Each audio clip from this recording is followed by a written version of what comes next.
अगर आपको body pain, joint pain, skin की इशू, टायर्ड रहते हैं बहुत ही ज़्यादा, या फिर मूड स्विंग्स होता है बार बार, या फिर डाइजेस्टिव की प्रॉब्लम है, या फिर आपको हेयर फॉल बहुत ज़्यादा होते हैं, तो इन सभी में से कोई भी चीज़ अगर आपको होते हैं, ये वीडियो सिर्फ और सिर्फ आपके लिए है, क्योंकि इन सभी प्रॉब्लम्स का जो जड़ है, रूट कॉज जो है वो है inflammation. Today more than 80% disease start with inflammation. Hello friends, my name is Abhishek Sharma and I am a lifestyle nutrition coach and founder of LifeGenic Solution।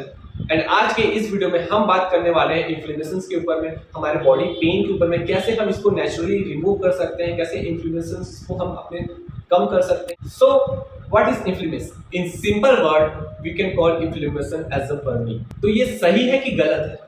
देखिए, ये सही है, अच्छा है, क्योंकि गॉड ने हमें नेचुरली हमारे शरीर को बनाया हुआ है, ये हमारे इम्यून सिस्टम का पार्ट है। जब भी हमें कहीं भी चोट लगता है या फिर कुछ जल जाता है, तो वहां पर नेचुरली क्या होता है, तो हमारा इम्यून सिस्टम जो है वो एक्टिव हो जाता है एंड कुछ एंटी इन्फ्लेमेटरी मार्कर्स जो है रिलीज करने लगते हैं हमारे ब्लड फ्लो के थ्रू। और वहां पर क्या होता है, जहां पर भी हमें चोट लगती है वहां पर ब्लड फ्लो इंक्रीज हो जाता है और उसकी वजह से स्वेलिंग और रेडनेस वहां पर आ जाती है। तो ये होता क्यों है? इसके दो रीजन है। सबसे फर्स्ट, प्रिवेंट फ्यूचर डैमेज। आप उस एरिया में बहुत ही ज्यादा डैमेज ना करते, उसकी वजह से वहां पर स्वेलिंग होने लगती है। एंड सेकंड, फास्ट हीलिंग होने लगता है। जब भी वहां पर स्वेलिंग और ब्लड फ्लो इंक्रीज होता है, समझो कि वहां पर फास्ट हीलिंग जो है बहुत ही जल्दी होगी। तो इन्फ्लेमेशन क्या है? ये सही है, ये गुड। सो नाउ थिंक, अगर वहां पर हमें इन्फ्लेमेशन नहीं होगा या फिर कोई भी स्वेलिंग या फिर कोई भी जलन जैसा महसूस अगर आपको नहीं होगा, क्या करेंगे आप? उस एरिया में बहुत ही ज्यादा चोट पहुंचाने लगेंगे, उस एरिया को आपको बार बार उसमें चोट लगने लगेगी, जिसकी वजह से आपको बहुत ही ज्यादा उस एरिया जो है बहुत ही ज्यादा डैमेज हो सकता है। वो डैमेज ना हो उसकी वजह से ये इन्फ्लेमेशंस होते हैं। टू टाइप्स के इन्फ्लेमेशंस होते हैं। सबसे फर्स्ट होता है एक्यूट इन्फ्लेमेशन।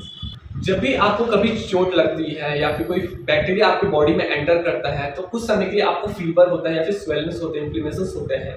वो जो कुछ समय के लिए होते हैं फिर वो वापस अपने आप इंप्रूव हो जाता है। सो ये गुड इन्फ्लेमेशन है। सेकंड हमारा होता है वो जो है क्रोनिक इन्फ्लेमेशन। ये जो होता है लॉन्ग टर्म के लिए होता है और बार बार आपको शरीर में सूजन होती है, इन्फ्लेमेशन होती है, जो आपके लिए बहुत ही ज्यादा क्रोनिक होता है और शरीर में अपने आप सूजन होती है बिना आपको कोई चोट लगा है या फिर कोई ऐसे एक्सटर्नल प्रॉब्लम्स हुई है, ऐसे कुछ नहीं भी हो रहा था तब भी अगर सूजन होने लगता है, तो इसको हम बोलते हैं क्रोनिक इन्फ्लेमेशन। तो आपको ये प्रॉब्लम है, क्रोनिक इन्फ्लेमेशन है, तो इससे आपको बचना है। तो क्रोनिक इन्फ्लेमेशन होता क्यों है? देखिए, अगर आप ओबेसिटी के शिकार हैं तो इसमें क्या होता है कि अब आपका फैट जो है बहुत ज्यादा आपके शरीर में होता है, उसकी वजह से आपकी बॉडी के जो ऑर्गन्स है ओवर वर्क करते हैं, उसकी वजह से आपका वो ओवर वर्क की वजह से आपकी शरीर जो है उतना सह नहीं पाता है, तो उसकी वजह से आपकी इन्फ्लेमेशन जो है बढ़ जाती है। सेकंड, अगर आप बहुत ज्यादा स्ट्रेस लेते हैं, आपकी लाइफस्टाइल बहुत ज्यादा खराब है, तो उसकी वजह से भी आपको इन्फ्लेमेशन बढ़ सकती है, क्रोनिक इन्फ्लेमेशन हो सकता है। अगर आपकी स्लीप की इशू है, अगर आप अच्छे से नींद नहीं लेते या फिर कम सोते हैं या फिर बहुत ही ज्यादा सोते हैं, उसकी वजह से भी आपको कोई क्रोनिक इन्फ्लेमेशन हो सकती है। या फिर आप alcohol, trans fat, saturated fat, ये सब चीजें अगर आप लेते हैं, आपका डाइट जो है मेजर समझ लीजिए कि अगर आपका लाइफस्टाइल खराब है तो आपको क्रोनिक इन्फ्लेमेशन होने के चांसेस जो है बहुत ही ज्यादा। तो कैसे हम जाने कि हमें कब इन्फ्लेमेशन हुआ है नहीं हुआ है? सो मोस्ट कॉमन जो टेस्ट होता है जिसे हम कहते हैं CRP test, C reactive protein test, जो आप कराएंगे। ऐसे बहुत से अलग अलग टेस्ट होते हैं जिससे आपको पता चल सकता है। जो मोस्ट कॉमन मैंने बता दिया सीआरपी टेस्ट, ये आप करा सकते हैं। लेकिन आप कुछ ऐसे सिम्टम्स हैं जिससे आप जज करके पता कर सकते हैं कि आपको इन्फ्लेमेशन है या नहीं। अगर आपकी बॉडी में हीट रहता है या फिर एसिडिटी की प्रॉब्लम है, डाइजेस्टिव इश्यू की प्रॉब्लम है, या फिर आपको बहुत पिंपल्स होते हैं, या फिर किसी तरह का डलनेस है आपकी स्किन में, या फिर आप बहुत ही ज़्यादा टायर्ड महसूस करते हैं, आपके हेयर फॉल की प्रॉब्लम है, या फिर वेट लॉस आपका सडनली होने लगता है, या फिर आपका मूड बहुत ज़्यादा खराब रहता है, या फिर डिप्रेशन जैसे महसूस करते हैं, या फिर जॉइंट पेन, हेडेक, ऐसे कहीं भी अगर आपको पेन है, आप समझ लीजिए कि आपकी बॉडी में इन्फ्लेमेशन है, उसकी वजह से ये सब प्रॉब्लम हो रही है। And the major lifestyle disorder भी जो है वो इन्फ्लेमेशन डिसऑर्डर बन चुका है, जैसे कि cancer, diabetes, BP, kidney diseases जैसे हो गया Alzheimer, arthritis, asthma, they all are inflammation condition. इसके अगर ये सब है तो ये इन्फ्लेमेशन की वजह से ही होता है। So what to do to get rid of inflammation?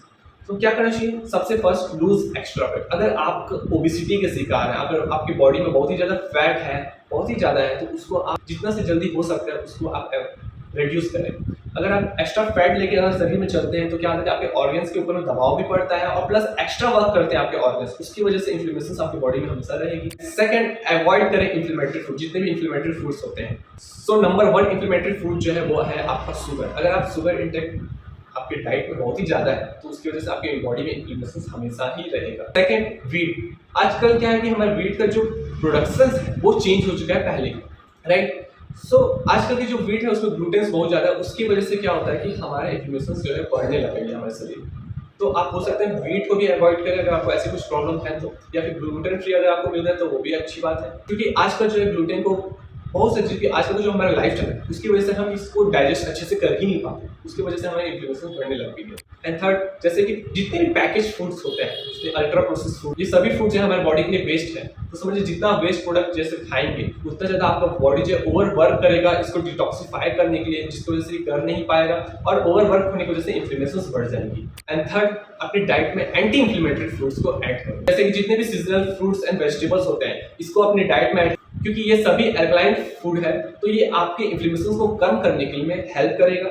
जैसे कि आप tomato, green leafy vegetable, capsicum, turmeric, ginger, garlic, lemon, watermelon, coconut, fruit like orange, papaya, pineapple, soak almonds, walnuts, flax seeds, ये सभी चीजें आप ऐड कर सकते हैं अपने डाइट में। फोर्थ, स्लीप अर्ली, जितना से जल्दी हो सके आप रात में जल्दी से जल्दी सोएं, क्योंकि आप रात में जल्दी सोएंगे तो सुबह आप जल्दी उठ पाएंगे और कम से कम आप 7 से 8 घंटे की नींद अपनी ले। आप अगर अच्छी नींद नहीं लेते हैं, डीप स्लीप भी नहीं लेते हैं, तो उसकी वजह से भी आपकी बॉडी में इन्फ्लेमेशन बढ़ने लगता है। एक्सरसाइज करें, क्योंकि एक्सरसाइज करने से हमारे बॉडी में ऑक्सीजन लेवल बढ़ता है, अगर ऑक्सीजन लेवल बढ़ेगा इन्फ्लेमेशन घटेगा। तो एक्सरसाइज डेली एटलीस्ट वीक में 5 दिन तो आपको करना ही चाहिए एक्सरसाइज। 6, स्ट्रेस फ्री लाइफ चाहिए, क्योंकि नंबर 1 रीजन है इन्फ्लेमेशन का वो है स्ट्रेस। अगर आप स्ट्रेस लेते हैं तो इन्फ्लेमेशन हमेशा आपकी बॉडी में बढ़ा रहेगा। तो आप क्या कर सकते हैं, कुछ रिलैक्सिंग एक्टिविटी कर सकते हैं या फिर मसाज कर सकते हैं, मेडिटेशन कर सकते हैं, जिससे आपको स्ट्रेस में रिलीफ मिलेगा। तो आप ये सभी चीज़ों को फॉलो करें। अगर आप ये सभी पॉइंट्स को अच्छे से फॉलो करते हैं तो आप डेफिनेटली आपको कोई भी प्रॉब्लम्स जो है इन्फ्लेमेशन कंडीशंस की वजह से जो होती हैं या फिर लाइफस्टाइल डिसऑर्डर की वजह से होता है, वो प्रॉब्लम आपको कभी नहीं होगा और इससे आप इम्प्रूव कर पाएंगे। तो ये वीडियो पसंद आया तो अपने फ्रेंड्स और फैमिली को जरूर शेयर करिएगा, क्योंकि आजकल हर एक पर्सन को कहीं ना कहीं इन्फ्लेमेशन की वजह से बहुत सी प्रॉब्लम्स का सामना करना पड़ता है। तो कहीं ना कहीं इस वीडियो के माध्यम से उनकी हेल्प हो सकती है। तो वीडियो को लाइक, कमेंट एंड शेयर करना ना भूलें अपने फैमिली को, एंड सब्सक्राइब भी करें। Thank you so much.